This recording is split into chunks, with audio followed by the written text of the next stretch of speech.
In order to use AssetTiger's API, you have to enable your account and set up tokens. This is standard developer lingo. The tokens are lines of data that we will generate in this process that allow AssetTiger to work with your programming. There are 3 types of tokens in play here. Number 1, the API token. This is your permanent proof that you have an account with us. It's like a company ID card that shows you belong in the building. Your developers use this once to establish the initial connection between your software and ours. Number 2, the authorization token.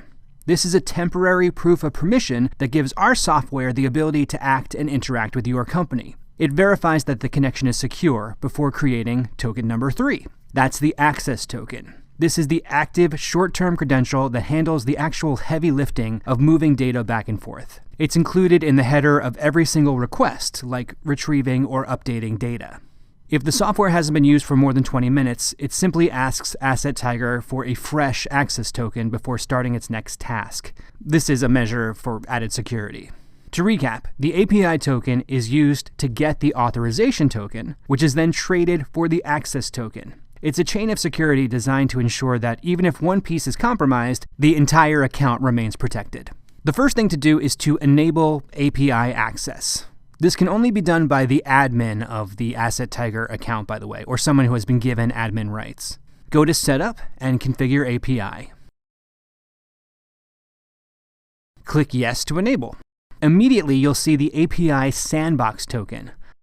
This is a copy box to copy anything to your clipboard, and this is the box to refresh the token. The sandbox code is what you'll use to test out the API with dummy information to strengthen the coding. This is super helpful, but it's not what we need right now.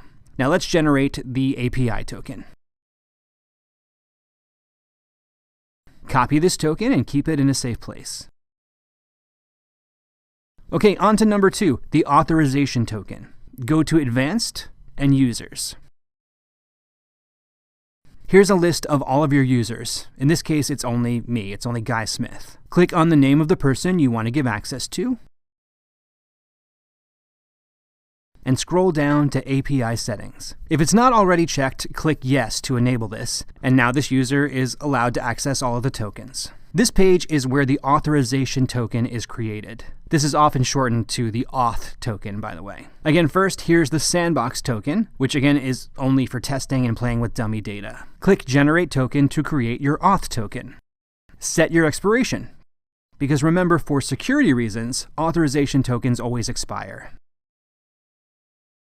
And here is token number 2, your authorization or auth token. You can add multiple tokens, but remember, if you delete any token here without implementing a new one, the user could see an interruption in the connection. Okay, armed with these 2 pieces of information, let's move to the API website to continue. That's api.assettiger.com. This page contains so much information. All you need to integrate and automate your workflows with AssetTiger. There's a lot that can be done on this page, but the first order of business is getting your token number 3, your access token. Go over here to Test Console and pull down to Production.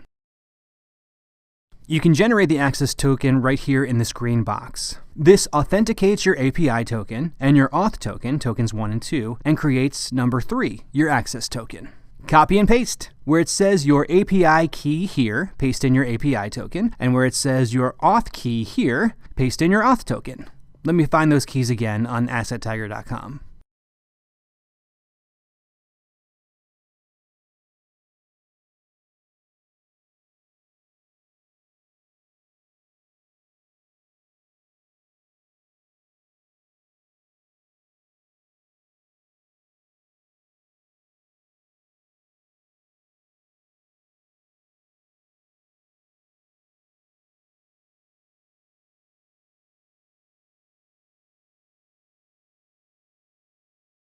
Click Execute. This creates a ton of information, but most importantly here